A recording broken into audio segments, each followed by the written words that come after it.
Okay, yeah, I hope my mic is not bullshit because this is the first time I'm recording with voice.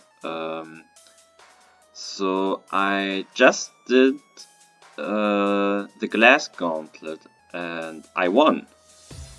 Unfortunately, some people missed it, and I thought especially because it went really smooth, I thought that I'm rerunning this and record this for you, just to show my strat. And yeah, I'm not good at this. I apologize, but let's just go in. Another thing, if I lose here now, or if I did the Gauntlet Deathless in my first try, I'm just rerunning this to record. If I lose any Pokemon here, or even lose the run, I won't count that to my main run. Usually, to avoid these kinds of things, I don't even rerun things, but I think this is such a special case. I can make an exception because, like I said, it went really smooth, and I think I have discovered actually something, and I really want to share that. So maybe someone can use that, maybe even optimize that. Let me show a little bit the set here. The EVs, I guess, I don't know, the stats, the attacks. Actually, Safeguard. Safeguard will be really important later. I'm not joking, this is not a joke. Yeah. Stomping Tantrum because I don't have ground immunity.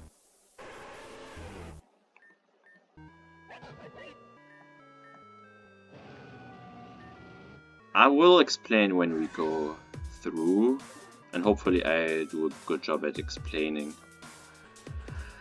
Okay, let's see how it works out this time. I think I will pretend that I run it the first time just so I can explain you my thought process when building this team. So yeah, let's just go through this. Okay, so the team, by the way, early shoutouts to Edge, from whom the team is inspired of. I didn't end off copying his team, which he did glass with, but it's heavily inspired from him actually. 4 Pokemon are straight up from his team, but whatever. Alright, so the beginning is like Edge, except that I replaced Chandelure with Araquanid. I just one-shot the Marowak. And Rebombi can kinda just sit there, it doesn't really do anything. Alright, Nidoking comes out. Actually, when I designed the team, it didn't really matter which Pokemon comes out next, because I could have handled everything. The one thing that I banked off, where I actually... I don't want to say got lucky, but where I managed to read the AI correctly is that, well, Nidoking has Thunder and has Earthquake and can hit Aegislash, both Aegislash and Araquanid for really high damage. But from my understanding of the AI, Nidoking will always go for Aegislash here because he sees a kill on Aegislash. Also, this course is further increased due to my Sword Dance boost, and Araquanid is never killed by Thunder. Although it's close, and of course a crit takes me out definitely, but I don't think the AI calculates crits, so that was a little bit of, try to figure out what the AI does. But it worked out in the first try, probably will in the second try, in this as well. Nido will attack the Aegislash, which I protected with, and I kill the Nido. Mach comes out next, which was kinda obvious also. I just one-shot it. And I might as well Safeguard here. It doesn't matter that Safeguard, I just don't wanna damage the Rebombi yet, because I one-shot it with the crit, which I don't want. So I'm just wasting a turn there. Alright, this is Mimikyu. Same thing with Nidoking. Mimikyu has Thunder, but Eric, when it is so specially defensive, it takes nothing, whereas Aegislash is not one-shot but takes way more. From my understanding, the AI will always hit Aegislash because it does more damage, also because he's boosted and the score is further increased. So I just want to break the disguise here, nothing more. Okay. And this is defense drop, actually didn't matter. +2 Shadow Sneak does kills. And I will just protect here just to gain a little bit HP.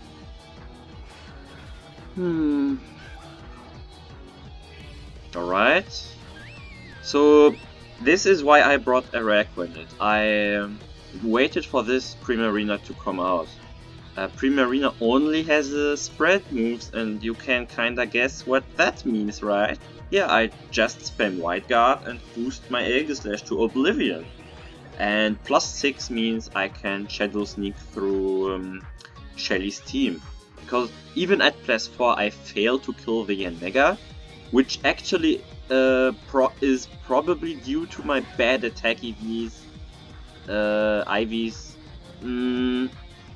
I needed to go +6, however. Maybe with other Aegislashes you can go +4 and it's way sufficient. Yeah. No, I just Shadow Sneak through their both teams. So basically the strat was to abuse the Primarina with the Wide Guard Swords Dance combo. And it was just a little bit, not unfortunate, but it didn't matter in the end, but it's just a little bit unfortunate that Primarina came out second last. But like I said, it doesn't matter at all. I need the boosts not for Kane, but for Shelly. So I just spam, I don't know, I can go Safeguard here. That was the plan actually noted down by me, to go Safeguard there in case the Volcarona is a Flame Body. Which it isn't. I checked PBS, I checked Taurus Guide, but in case the two of them are wrong, I am just that kind of careful person, and I might as well just safeguard that. Other than that, nothing else to explain here. Just the usual sweeping. I actually not even thinking about my new moves right now, I'm just spamming. Wide Guard still up. Cannot get burned if it's Flame Body. But it's probably not anyway. That's just a precaution. Anyway, that's Glass 1. And now the... this is where it gets a little bit wonky, because actually for Luna I planned out 3 whole paths. I don't know if I might be able to explain all of them here. Of course, in practice only one path happens, but I will try to explain everything. Anyway, like Edge, I just King Shield once here, just to lower its attack a little bit, and go Crafty. Now, where things get a little bit different is, I'm way too scared of Brick Break crit. Actually, Brick Break crit plus... no, what was it? 2 Brick Break crits actually just obliterate me. And I think that's a little bit too risky for me. Even though you can just do it, but also another reason not to do it in the AI actually ended up doing it in my first run is I was worried that, well, the AI changed a lot since E19, and I was worried that if I Dragon Dance, she switches out to Unscroll. Sorry, my English is not the best. Anyway, so my idea was to pistol the Weavile. And if she switches, Aegislash can handle every switch in from there. And she actually switches, which she also did in my first attempt in this battle. Yeah, so this is one of the paths, one of the win conditions that my team is setting up against Luna. Basically, it's basically safe to win against her now. If she did that switch, it's safe. So my Gauntlet is spreaded to take crit, superpower, plus after 1 protect and leftovers non-crit Brave Bird.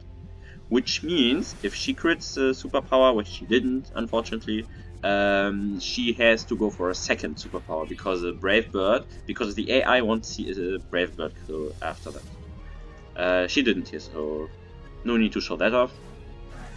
This is superpower, of course. And yeah.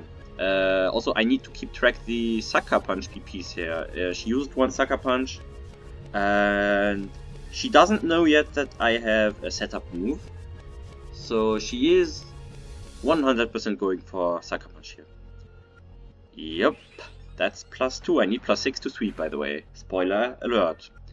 Yeah, so this is where things get a little bit more random with the alternating between Sucker Punch and Brave Bird, I think.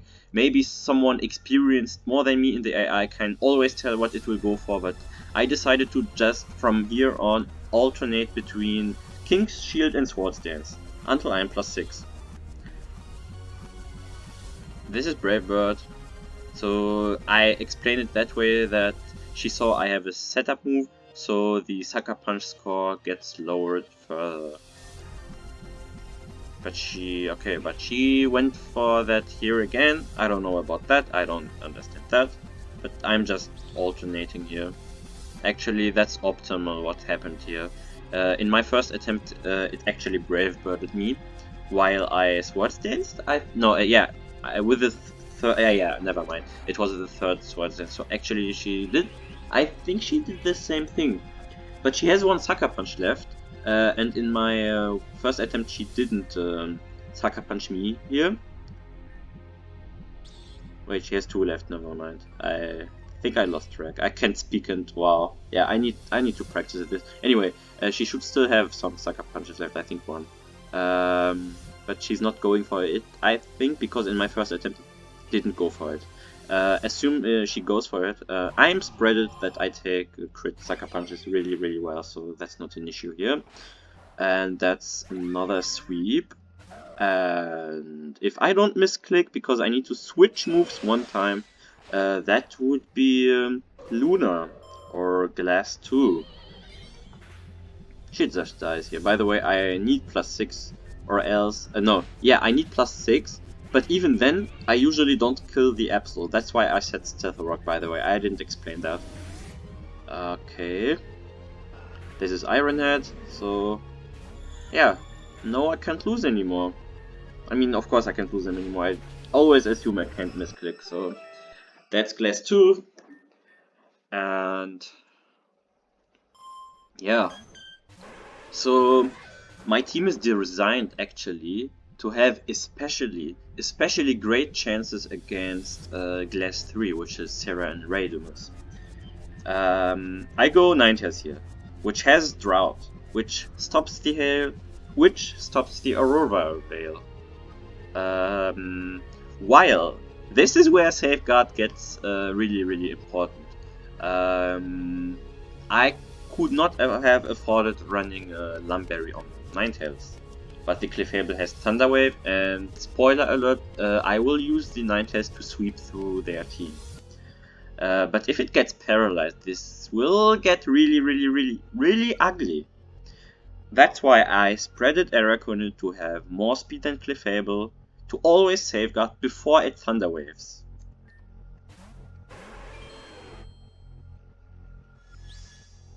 And it actually went for it this time. Okay, now you can maybe guess what will happen here. But I'm wide guarding this because I expect both of them going for spread moves, maybe Clefable, Fire Blast. But it ended up not happening, which also ended up not happening in attempt 1. It was the other way around, but I'm just rethinking my thought process when I built this team. Yeah, so I Calm Mind once here because actually Sun will... I'm assuming the Glaceon will come out after Sun is out. So the Glaceon Flamethrower will be range. So I need to Calm Mind here once, but also Calm Mind has another benefit, it's that I take way less damage from Clefable, and actually Clefable after that +1 will always target Araquanid because it will always do more damage. At least, like I said, like in Kane and Shelly, it's just my understanding of the AI. I think it's like that, it might be wrong, who knows. But from all my Reborn Nuzlocke experience, it was always that way. Whew. By the way, I cannot get frozen yet, thanks to Safeguard. Okay, so if my calculations and my understanding from the AI are right, then the Clefable cannot target the Ninetales anymore, which gives me a free sweep through Serra. And yeah, I was right. I have enough speed to, at +1, just kill everything and one-shot it and outspeed it. And I'm just wasting turns at this point.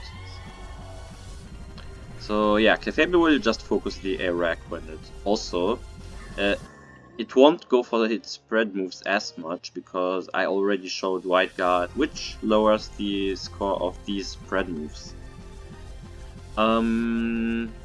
Yeah, what do I do here? I don't know actually if Wide Guard is still up or not. So I actually didn't pay attention because I'm speaking so much. I'm just clicking it. It doesn't matter. Clefable always targets the Araquanid. Well, unless I don't know who he targeted with Thunder Wave, but yeah. But an attacking move will always target Araquanid, which will make my Ninetales sweep safe. Which means that there is potential actually with enough crits in a row that Araquanid dies. Which I'm ready to take. I'm ready to take that risk. I'm just Wide Guarding because once the Fire Blast are out of PP, he will start to go for the spread moves again, and I didn't keep track of the PP again. Actually, I didn't realize that my concentration gets a little bit depleted if I talk. That's new to me. Yeah, anyway, it doesn't matter at this point. This is looking really good. I don't think I can lose this anymore. I mean, like, even if he crit both Dazzling Beams, it didn't matter at all. I'm just subbing here because I don't want to safeguard as much anymore. I want to protect some turns. And now I just go +6 and sweep through the right side. And yeah. And it looks really good. I'm just spamming Wide Guard. I don't want to chip on the Clefable. Actually, it doesn't matter because a crit liquidation doesn't take Clefable out. I have 0 attack EVs, that's why. No, EVs, not IVs, yeah. But I want to showcase a little bit the strength of Ninetales. Actually, I don't need to go +6 here. At this point, to be honest, I'm just showing off. Like, in case you have the worst Ninetales in existence with 0 attack IVs, you can still do that. That's what I want to show off in the end. Like, look how much it does. Please look how much it does.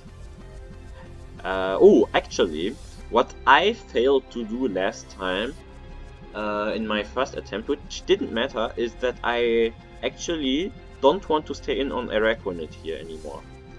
The reason is Gardevoir's Trace. If it copies Water Bubble, my fear would be that the AI would deliberately not Mega to keep the fire resistance from Water Bubble, which makes my Ninetales one-shot fail.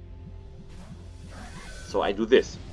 I don't know if that's actually a thing in Reborn. I know it's a thing in Rejuvenation where Ryland's Steelix will delay its Mega because of Sturdy if it sees that it gets one-shot, which screwed up some runs that I have been reading of. But yeah, I don't know what it traced route by the way, so He's giga fucked right now. I'm so sorry, Radimus. I'm so sorry. Not, but yeah, whatever. Yeah, and it's not a big surprise to tell you that this is now a safe win. Also, I guess Aegis Slash is good for chip damage even more if your 90s is especially bad and somehow doesn't get the ranges, but at plus 6 it should get all ranges even at 0 IVs. And that's glass 3. There is actually one more battle, but the void is so fucking annoying. I don't want to go through that again. I'm just explaining real quick what I did to the Hypno. Actually, Hypno has a lot of health, and a lot of defense, so Excadrill Accessor actually doesn't one-shot it. Actually, Accessor is a TM, I have it in my bag. I just taught it to Excadrill and to Araquan it just in case, but basically my strategy involved Gigalith. Also, I teach to Gigalith Toxic in case the Hypno misses the Hypnosis or doesn't go for it. Then I Toxic it and win by a timer anyway. But I assumed it will go for Hypnosis, especially because I EV tuned the defense into special defense, so I have more special bulk. So yeah, my plan was give Gigalith the leftovers, which it already has. Excadrill gets the Lumberry. I said I lead Gigalith, it says Sandstream, baits Hypnosis. If it goes for another move, it's even freer because of Toxic. Actually, no, that's a lie because Toxic can miss, but I assumed Hypnosis anyway. Yeah, and then Gigalith get put to sleep, which means Hypno won't hypnotize anymore, which is a free switching into Excadrill.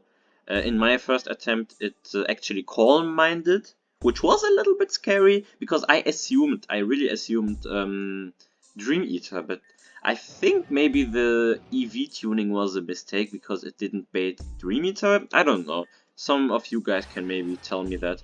Anyway, it went for Calm Mind, I went to Excadrill, and I just proceeded to two-shot it with the X-Scissor, and Hypno ended up using Hypnosis, but I had a Lumberry, so I just two-shot it and I won that Gauntlet.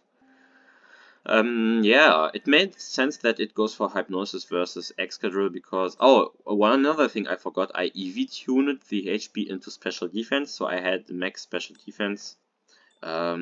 Also, I am resistant against Dark Pulse in the Starlight Arena because it gets a Fairy subtyping. And yeah, that's how I defeated the Glass Gauntlet, and yeah, I hope that one of my fellow Nuzlockers will maybe make use of this thread because I didn't expect it to go that smoothly, and I'm actually kind of proud on this team. I stayed the whole night for it just to design the EVs and everything and go through the battles and the paths, and yeah. I'm not good at shoutouts, but I'm just shoutouting everyone who's watching this video, and yeah, see ya in the Discord. Bye!